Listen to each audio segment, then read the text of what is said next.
नमस्कार. आजच्या भागामध्ये इथे भूमीने दिलेली साडी मानसी आता घेऊन येते आणि आकाशला म्हणत असते की आकाश जीजू हे घ्या, भूमीताईने तुम्ही दिलेली साडी परत केलेली आहे. तेव्हा आकाश म्हणतो का, पण भूमीने साडी का परत केली? तेव्हा मानसी म्हणते ताई म्हणाली की ती या घरासाठी परत आली, पण जोपर्यंत तिचं म्हणणं तुम्हाला पटत नाही आणि तुम्ही तिचं म्हणणं पटवून घेत नाही तोपर्यंत तिला तुमच्याकडून एकही वस्तू स्वीकारायची नाही आहे आणि म्हणूनच तिने तुम्ही दिलेली साडीसुद्धा परत केलेली आहे. तेव्हा इथे पौर्णिमाला खूपच जास्त आनंद झालेला असतो. तेव्हा रागिनी तिला खाणाखुणा करून सांगते की ही सगळी माझी कमाल आहे, मीच केले हे सगळं, डोळे वगैरे मिटून तिला सांगत असते. तेव्हा इथे आकाशला फार जास्त वाईट वाटतं. सणासुदीचा पहिला दिवस आणि पहिली बाळाची चाहूल लागल्यानंतरची दिवाळी आणि इथे आता दिवाळी पहाटसाठी सगळ्यांसाठी आता साड्या आणलेल्या असतात आणि म्हणूनच इथे आकाशने स्वतः भूमीसाठी साडी आणलेली असते आणि ती साडी भूमीने परत केल्यामुळे आकाशला फार वाईट वाटतं. तो आता तिथून निघून जातो. सगळेजण तिथं ऐकतात की भूमीने साडी परत केली म्हणून त्याला वाईट वाटतं आणि तो जात असताना भूमी त्याच्या समोर येते. तेव्हा आकाश भूमीकडे रागाने बघतो आणि सरळ तिथून निघून आपल्या रूममध्ये जातो. तेव्हा इथे भूमीला माहिती असतं की आकाश तिच्यावरती आता रागवलं आहे, कारण त्याने दिलेली साडी परत केलेली असते. तेव्हा आकाश आपल्या रूममध्ये येतो, साडी आता बेडवरती फेकून देतो, कारण त्याला असं वाटत असतं की माझ्या भूमीने मी दिलेली साडी नेसायला हवी होती, पण ती परत करते आणि ही गोष्ट आता आकाशला पचत नाही. त्याला ती गोष्ट फारच जास्त लागलेली असते. त्यानंतरला दिवाळी पहाट सगळेजण इथे आता अभ्यंग स्नान करणार असतात आणि त्याच्या आधी इथे उठणं वगैरे लावलं जातं. त्यामुळे इथे खाली आल्यानंतर आकाश बघतो तर सगळेजण तिथे जमलेले असतात, मात्र त्याची भूमी त्याला कुठेही दिसत नाही. तर इथे अथर्व अभि दोघेजण येतात. पौर्णिमा, रागिनी, मानसी सगळेजण तिथे असतात. त्यानंतर आकाश आपल्या मनामध्ये म्हणत असतो की इथे सगळेजण आहेत, पण मात्र भूमी अजूनही इथे आलेली नाही आहे, कदाचित ती येणार नाही वाटतं. पौर्णिमा म्हणते हे काय, अगं मानसी, तू 3 पाट कशासाठी मांडलेस? 2च पाट मांडायचे ना, कारण इथे बाबा तर नाही आहेत ना, बाबा तर मीटिंगसाठी गेलेत मुंबईला, तिथेच अडकलेत ते, मग तू 3 पाट कशासाठी मांडलेस? तेव्हा मानसी म्हणते तुला कळत नाही का गं, आकाश जीजू आहेत ना, त्यांच्यासाठी 1 पाट मांडला आहे मी. तेव्हा पौर्णिमा म्हणते अगं पण मानसी, तुला माहिती आहे ना, आकाश जीजूंना भूमीताई उठणं लावेल असं मला तरी वाटत नाही, कारण तू बघितलंस ना, आकाश जीजूंनी दिलेली साडीसुद्धा भूमीताईने घेतली नाही, तीसुद्धा परत केली, मग ती उठणं का लावेल ना, मला असं नाही वाटत. तेव्हा आजीला वाईट वाटतं. आजी म्हणतात आकाश तू बस बाळा, तुला रागिनी उठणं लावेल. तेव्हा रागिनी म्हणते हां आकाश बस, मी तुला उठणं लावते ना, कशाला काही बोलतेस ग तू पौर्णिमा, कुठे काय बोलायचं, तुला काहीच कसं कळत नाही. तेव्हा इथे आकाशला वाईट वाटत असतं. रागिनी म्हणते आकाश बस, मी तुला उठणं लावून देते. तेव्हा आकाश म्हणतो नाही आई नको, मी फक्त आहे ना अभ्यंग स्नान करेन, उठणं वगैरे नको. तेव्हा भूमी तिथे येते आणि म्हणते का उठणं वगैरे का नको? तेव्हा इथे सगळेजण आता भूमीकडे बघायला लागतात. तेव्हा भूमी आता तीच साडी नेसून आलेली असते जी साडी आकाशने तिला दिलेली असते. तेव्हा सगळ्यांना खूप जास्त आश्चर्य वाटतं, पण इथे आकाशला मात्र आनंद झालेला असतो, कारण त्याला असं वाटलेलं असतं की भूमीने त्याने दिलेली साडी परत केली आहे, पण असं झालेलंच नसतं. भूमीने आकाशनेच दिलेली साडी नेसलेली असते आणि भूमी म्हणते आकाश, मी या घरातल्या सगळे विधी कार्य पूर्ण करायला आले, सगळी कर्तव्य पार पडायला आले, मग तुला इथे आता उठणं लावणं हे माझं कर्तव्य नाही आहे का? मी माझ्या नवऱ्यासाठी माझं कर्तव्य पार पाडणार नाही असं कसं होईल?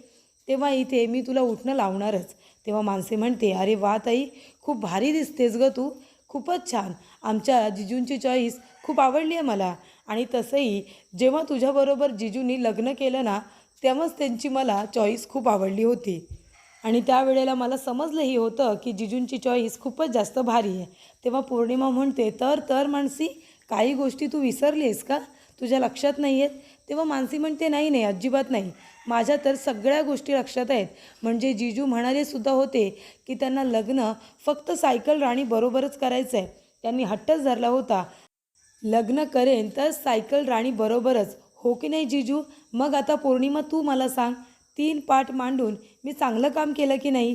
तुला तर ऑब्जेक्शन होतं ना, तेव्हा पौर्णिमा म्हणते, मानसी जास्त बोलायचं काम नाही आहे, मी तुला आत्ताच सांगते.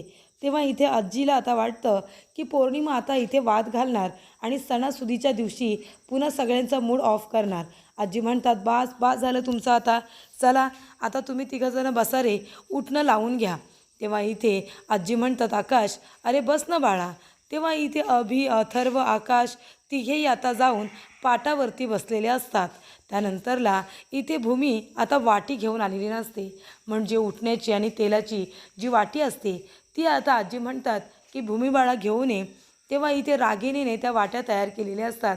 तेव्हा भूमी आता तो ताट घ्यायला गेल्यानंतर हळूच इथे रागिणीला म्हणत असते की तुम्हाला खूप आश्चर्य वाटलं असेल ना, बघू बघू तो चेहरा बघू, बाप रे किती तो राग, मला माहितीच होतं तुम्हाला नक्कीच राग येईल. तुम्हाला काय वाटलं मी काल मानसीबरोबर जी साडी परत केली होती ती ही साडी होती का? अजिबात नाही. तेव्हा इथे भूमी म्हणत असते, तुम्हाला अशी अपेक्षा होती ना की मी ती साडी नेसणार नाही म्हणून, पण तुमचा अपेक्षा भंग करायला मला खूपच जास्त आवडतो आणि मग तो तुमचा उतरलेला पडलेला चेहरासुद्धा मला बघायला खूप आवडतो. बघू बघू जरा माझ्याकडे बघा. तेव्हा इथे भूमी आता सांगत असते की ती साडी मी कपाटामध्ये ठेवल्यानंतर मी मानसीबरोबर जी साडी दिली ना तीही नव्हतीच, ती दुसरी साडी होती आणि ही मी माझ्या जवळच ठेवली होती. माझा आकाश माझ्यासाठी जे जे आणेल ना ते मी अगदी अंगावरती घालून मिरवेन. मला त्यासाठी तुमच्या सर्टिफिकेटची अजिबातच गरज नाही आहे आणि म्हणूनच मला आजच्या दिवशी माझ्या आकाशला निराश करायचं नव्हतं आणि म्हणून मी त्याने दिलेली साडी नेसले. तुम्हाला असं वाटलं असेल की मानसीबरोबर मी दुसरी साडी दिली, ते अगदी बरोबर आहे, मी दुसरीच दिली होती कारण मला माहिती होतं आकाश काही ती साडी खोलून बघणार नाहीच आहे, तो रागाने ठेवून देईल आणि मग मी ही साडी नेसून तुम्हाला सगळ्यांना सरप्राईज देईन. मग तुम्ही झालात ना सरप्राईज. तेव्हा इथे भूमी म्हणते, आता लवकरच आकाशने दिलेली साडी मी नेसले, हळूहळू आकाश आता माझ्या बाजूने होईल आणि मग आम्ही एक टीम होऊ तुम्हाला हरवण्यासाठी. लवकरच आकाशच्या समोर तुमचा खरा चेहरा येईल आणि ही दिवाळी आता सुरू झाली आहे ना, माझ्या आयुष्यामध्ये नक्कीच याचा प्रकाश पडेल आणि मी आकाशला दाखवून देईन की मी बरोबर होते आणि तो चुकीचा ज्याने तुमच्यावरती आंधळा विश्वास ठेवला. कळलं तुम्हाला? तर इथे भूमी आता येते आणि आकाशला उठणं लावत असते. आकाशला उठणं लावत असताना ती खूपच जास्त इमोशनल झालेली असते, कारण आकाश हा खूपच जास्त इनोसंट असतो. रागिणी इतकी कटकारस्थानं करते, तिने आकाशच्या जीवावरती इथे गुंड पाठवलेले असतात मारायला, त्याचा जीव घ्यायला. त्यानंतरला भूमीला मारण्याचा प्रयत्न केला. आई वडील त्याचे रागिणीमुळेच गेले, तिनेच त्यांना मारून टाकलं. एवढं सगळं असताना देखील आकाश अजूनसुद्धा फक्त रागिणीला आई आई असं म्हणतो, कारण त्याचा तिच्यावरती आंधळा विश्वास आहे. आणि भूमी म्हणत असते की आकाश तुझ्या आयुष्यामध्ये ना खूप जास्त सुगंध येऊ दे, म्हणजे अगदी या उठण्यासारखा सुगंध तुझ्या आयुष्यामध्ये दरवळू दे आणि त्याने जी नकारात्मकता आहे ना तुझ्या आजूबाजूला ती निघून जाऊ दे आणि सकारात्मकताच येऊ दे, म्हणजे निगेटिव्हिटी बाजूला आणि पॉझिटिव्हिटी सगळी तुझ्या आजूबाजूला असू दे. आणि जसा आपण दिवाळीमध्ये दिवे लावतो, सगळीकडे कसा प्रकाश पाडतो, सगळीकडे दिवे लावून आपण खूपच जास्त प्रकाश पाडत असतो आणि त्यामुळेच तुला तो प्रकाशसुद्धा दिसू दे आणि त्या दिव्याखालचा अंधारसुद्धा, म्हणजे नक्की काय चाललं आहे काय नाही हे सुद्धा तुला कळेल. तेव्हा इथे तुझ्या कोणी भावनांशी खेळण्याचा प्रयत्न केला तर ते तुला लवकरात लवकर कळू दे. तर इथे भूमी आता तेच म्हणत असते आकाशला की कुणावरतीही आंधळा विश्वास ठेवू नकोस आणि नेहमी पॉझिटिव्ह राहा. नकारात्मकता तर तुझ्या आजूबाजूला कधीही फिरकायलाच नको. तुझ्या आयुष्यामध्ये सुगंध असाच दरवळत राहू दे. त्यानंतरला इथे भूमी आणि आकाश दोघंजण आता एकमेकांकडे प्रेमाने बघत असतात. त्यांना एकत्र बघून आजीला खूप जास्त आनंद झालेला असतो. तेव्हा आकाश म्हणतो, तू ते उठणं आहेस आणि मी सुगंधी तेल, हे दोघं जेव्हा एकत्र येतात ना तेव्हा मनावरची इथे जी मळ साचलेला असतो तो सुद्धा निघून जातो आणि आपण दोघंजण एकत्र असू तर लवकरच घरातली नकारात्मकता ही आपण दूर करू. तर इथे आता सगळेजण दिवाळी पहाट त्याच्यानिमित्त सगळे इथे आता दिवाळी साजरी करतच असतात. छान इथे फटाके वगैरे वाजवत असतात, फुलबाजी वगैरे पेटवत असतात, भिंगऱ्या वगैरे फिरत असतात. त्यानंतरला इथे आता भूमी जेव्हा फुलबाजा वाजवत असताना भिंगरी लावली जाते तेव्हा ती घाबरते आणि मागे येणार, तेवढ्यातच तिथे आकाश तिला पकडतो. आकाश तिला पडू देत नाही. त्यानंतरला आकाश आणि भूमी दोघेजण एकमेकांकडे बघत असतात. आकाश म्हणतो, भूमी चल आपण तुझं नाव लिहूया. तेव्हा इथे फुलभाज्या हातामध्ये घेऊन आता नाव लिहिलं जातं भूमी. त्याच्यानंतरला भूमी म्हणते की आकाश आता तुझं नाव. तेव्हा आता लिहिलं जातं नाव की आकाश. तेव्हा इथे आता बाळाचं नाव. तेव्हा भूमी नाव लिहिते बाळ. तेव्हा इथे आकाश म्हणतो भूमी पण तू चिटिंग केलीस, मला तर मुलगी हवी होती ना, पण तू तर बाळ लिहिलंस. तेव्हा भूमी म्हणते आकाश अरे जेव्हा बाळ जन्माला येतं तेव्हा ती मुलगी असू दे किंवा मुलगा आपण त्याला बाळच म्हणतो ना, तू पण ना आकाश. तेव्हा आकाश म्हणतो हां मग ठीक आहे, बरं चल आता आपण लावूया इथे पाऊस. तेव्हा इथे भूमी म्हणते कोण मी. तेव्हा आकाश म्हणतो हां मग काय झालं. तेव्हा इथे आता अभिनेसुद्धा पाऊस लावलेला असतो, अथर्वसुद्धा लावत असतो. तेव्हा आकाशसुद्धा जातो आणि एक पाऊस घेऊन येतो. त्यानंतरला इथे आता पाऊस ठेवून आकाश भूमीला म्हणतो चल आपण दोघेजणं लावूया. तेव्हा इथे भूमी आकाशबरोबर जाऊन पाऊस तर लावते. तेवढ्यातच पौर्णिमा आता हिला इजा कशी होईल याकडे लक्ष देते. तेव्हा ती आता फुलभाज्या वाजून झाल्यानंतर बरोबर भूमी जिथे उभी राहिलेली असते तिथे तो गरम तापलेला फुलभाज्या नेऊन ठेवते, जेणेकरून त्याच्यावरती भूमीचा पाय पडावा आणि तिचा पाय भाजावा. तेव्हा इथे आता भूमी मागे मागे जात असताना आकाशसुद्धा तिच्याबरोबर असतो. तेव्हा इथे आता फुलभाज्यावरती पाय पडणार तेवढ्यातच ते आकाश येतो आणि भूमीला पुढे करतो. तेव्हा इथे भूमी म्हणते काय झालं आकाश. तेव्हा आकाश म्हणतो की भूमी आगे मागे बघ ना, मागे हा गरम फुलभाज्या इथे कुणी ठेवला. तेव्हा इथे कुणी टाकला हा फुलभाज्या इथे. तेव्हा इथे आता आकाशला खूप राग आलेला असतो. तो म्हणत असतो तुम्हाला कळत नाही का इथे पेटवून का बरं तुम्ही फुलभाज्या टाकलाय. आता भूमीचा पाय पडला असता त्याच्यावरती कितक्यावरती गेलं असतं हे सगळं. तेव्हा मानसी म्हणते पण आपल्या सगळ्यांचं ठरलं आहे ना की जो फुलभाज्या वाजवणार तो या बॉक्समध्ये टाकणार, म्हणून इकडे तिकडे टाकणार नाही, नाहीतर कुणाला चटका लागू शकतो, कुणाचा पाय पडू शकतो. हे कळत नाही का. पौर्णिमा तूच टाकलास ना तिथे, खरं सांग, बाकी कुणीच टाकणार नाही. तेव्हा पौर्णिमा म्हणते हो माझ्याकडूनच पडला असेल चुकून, भाऊजी मी मुद्दामून नाही केलं, चुकून पडला असेल. तेव्हा इथे आकाश म्हणतो अगं पण पौर्णिमा तुला कळत नाही का, त्याच्यावरती जर भूमीचा पाय पडला असता तर कितक्यावर गेलं असतं हे सगळं. तुझ्याकडून अशा चुका कशा होतात गं. बॉक्समध्ये टाकायचं आहेत ना फुलभाज्या, मग बॉक्समध्ये टाक ना. तेव्हा इथे आता मानसीला आकाशला खूप राग येतो. तेव्हा पौर्णिमा म्हणत असते अरे तुम्ही लोक असं का रिॲक्ट करताय. मी म्हणते ना भाऊजी मी काही मुद्दामून केलेलं नाही आहे आणि तिथे चुकून पडलं, भूमिताईचा पाय तर त्याच्यावरती पडलेला नाही आहे ना. तेव्हा इथे आकाश म्हणत असतो पौर्णिमा अगं तुझ्या चुकींची शिक्षा नेहमी भूमीलाच का भेटते गं. म्हणजे तू असं काहीतरी करतेस की त्याने भूमीचं नुकसान होत असतं, मग तुझ्याकडून ह्या चुका अशा का होत असतात. तेव्हा इथे पौर्णिमा म्हणते भाऊजी पण ताईला काही झालं तर नाही ना, मग तुम्ही कशाला एवढं ओव्हर रिॲक्ट करताय. तेव्हा इथे आकाश म्हणतो अच्छा म्हणजे तिला जर का झालं असतं तर मी आता तुझ्याजवळ बोलायला हवं होतं का, आधीच तुला कळत नाही का कुठे ठेवायचं कुठे नाही ते. तेव्हा आकाश आता पौर्णिमावरती खूपच जास्त चिडतो. तेव्हा मानसी म्हणत असते भाऊजी जाऊ दे ना, हिला आहे ना किती काही सांगा पण हिला काही कळत नाही आहे, जाऊ द्या तिच्याकडे लक्ष देऊ नका. तेव्हा पौर्णिमा म्हणते काय गं मानसी तिच्याकडे लक्ष देऊ नका म्हणजे काय, तुला असं म्हणायचं आहे की मी वेडी आहे, मला काही कळतच नाही. तेव्हा इथे आता पौर्णिमा मानसीवरती उगाचच रागवते आणि म्हणते तू मला काहीसुद्धा बोलू नकोस हा. तेव्हा मानसी म्हणते अगं तू आहेस ना पौर्णिमा दीडशानी आहेस दीडशानी, तुला कळत नाही कुठे काय वागायचं ते. तेव्हा इथे आता भूमी म्हणत असते अगं मनू काय चाललं आहे तुमच्या दोघींचं. हे बघ मनू तू उगाच तिला काही बोलू नको, जाऊ दे. अगं मला काय नाही झालं आहे ना, हे बघ मी एकदम बरी आहे आणि आई योगेश्वरी आहे ना माझी पाठीशी, यांनी कितीही मला त्रास देण्याचा प्रयत्न केला ना तरी माझं काही वाकडं होणार नाही आहे.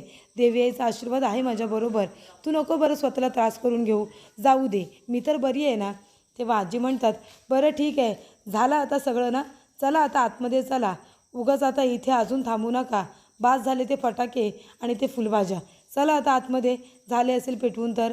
तेव्हा इथे आता सगळेजणं आपापल्या रूममध्ये निघून जातात. तेव्हा मासे म्हणते भूमिताई थांब ना, मला थोडं तुला बोलायचं आहे आणि तुला काहीतरी दाखवायचं आहे. तेव्हा भूमी म्हणते काय म्हणू. तेव्हा मानसी म्हणते चल ना तू माझ्याबरोबर, तुला एक गंमत दाखवायची आहे. तेव्हा भूमी म्हणते मानसी अगं कुठे घेऊन जातेस तू मला, तुला माहिती आहे ना आता आपण मोठ्या झालोत, लहान आहेस का आता गंमत वगैरे दाखवायला, कुठे घेऊन जातेस तू मला. तेव्हा मानसी म्हणते ताई अगं लहान मुलांनीच गंमत करायची असते काय, चल मी तुला एक गोष्ट दाखवते, चल तर माझ्याबरोबर. भूमी म्हणते काय झाले म्हणू. तेव्हा मनू म्हणते ते बघ तिकडे, तर इथे छान असा किल्ला बनवलेला असतो, त्याच्यावरती मावळे वगैरे असतात आणि छान अशी लाईटिंग सोडलेली असते. तो किल्ला खूपच जास्त सुंदर आणि सुबक दिसत असतो. तेव्हा मानसी म्हणते ताई कसा आहे किल्ला, तुला माहिती आहे ना लहानपणी आपण हा किल्ला बनवायचो. तेव्हा भूमी म्हणते हो ना खूपच सुंदर बनवला आहे, कुणी तयार केला आहे? तेव्हा इथे मानसी म्हणते की आकाश जिजूंनी. तेव्हा आकाश म्हणतो, मानसी मला लहानपणी किल्ले बनवायला खूप आवडायचं, तेव्हा मी बनवायचो, पण आता तेवढा वेळच मिळत नाही आणि आता मोठे झालो तिथून मी कधी बनवलासुद्धा नाही आहे.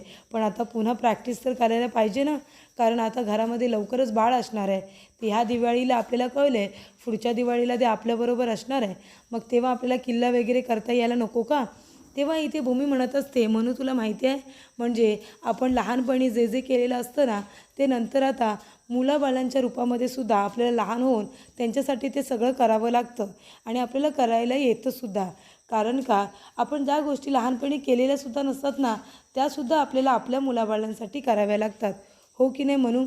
तेव्हा इथे मानसी म्हणते, अगदी बरोबर.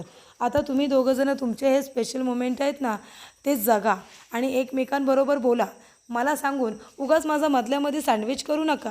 बाळाची चाहूल लागल्यानंतर ही पहिली दिवाळी आहे आणि ही तुमच्यासाठी खूप स्पेशल असली पाहिजे, तेव्हा एकमेकांबरोबर वेळ घालवा. तर इथे पौर्णिमा म्हणत असते, चला आता उद्याचा दिवस आहे ना, तो आता कसा यांचा चांगला जातो तो मी बघते. तेव्हा इथे मानसी म्हणत असते की आजचा दिवाळी पहाटचा दिवस तर चांगला गेला, उद्या लक्ष्मीपूजनाचा दिवस चांगला गेला पाहिजे. तेव्हा इथे पौर्णिमा म्हणते, त्याच्यामध्ये कसं अपशकुन होत नाही ना, तेच मी बघते. उद्याचा दिवस तुमचा चांगला जाणार नाही.